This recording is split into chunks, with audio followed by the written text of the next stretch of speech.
cu mult timp în urmă. Cred că aveam 10 ani, provin dintr-o familie de muzicanți și da, am crescut în spiritul ăsta al muzicii, iubesc muzica, cred că este singurul lucru pe care pot să-l fac cel mai bine, știu să-l fac cel mai bine. Am început să câștig din chestia asta la 19 ani. La 22 de ani am plecat din țară, pe vase de croazieră, am stat vreo 12 ani, am cântat în show de producție. După câțiva ani am ajuns și producător, production manager la o echipă de 22 de oameni, printre care balerini și cântăreți. Acolo am căpătat experiența din punct de vedere profesional. A trebuit să înțeleg că trebuie să fiu un performer.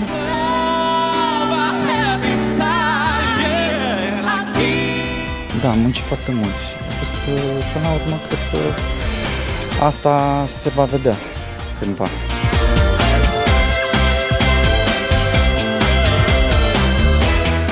Am cântat și cânt în continuare, am norocul ăsta să lucrez cu agenții și de afară. Da, este diferit publicul de afară, în sensul că li se dă foarte puțin muzică live, au ocazia să vadă culmea, foarte puține lucruri, muncesc foarte mult, nu au timp de distracție decât în weekenduri, ies și se fac praf toți. Eu am un anumit target de oameni și sunt bucuros că e acest target și am puține, dar bune. Momentan, când cover-uri, am rămas la nivelul ăsta, mă prinde bine, zic eu, o fac de o viață.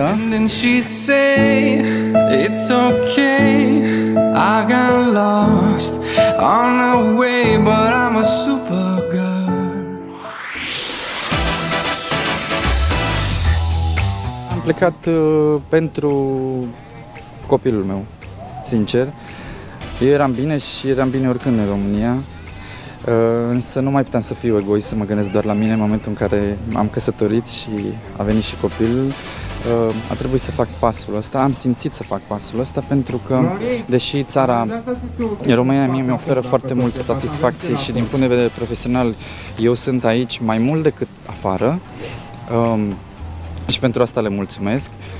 Dar muncesc pentru asta, deci nu primesc gratuit nimic. Ideea este că nu mi oferă alte chestii care erau foarte importante referitoare la familie.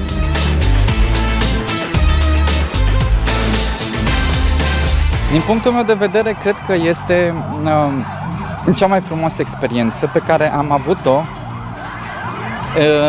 fiind parte dintr-un show.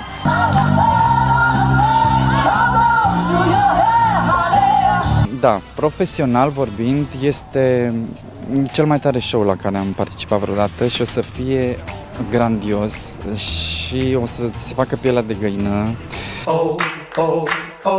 Un show cum n-ai mai văzut și n-ai mai auzit.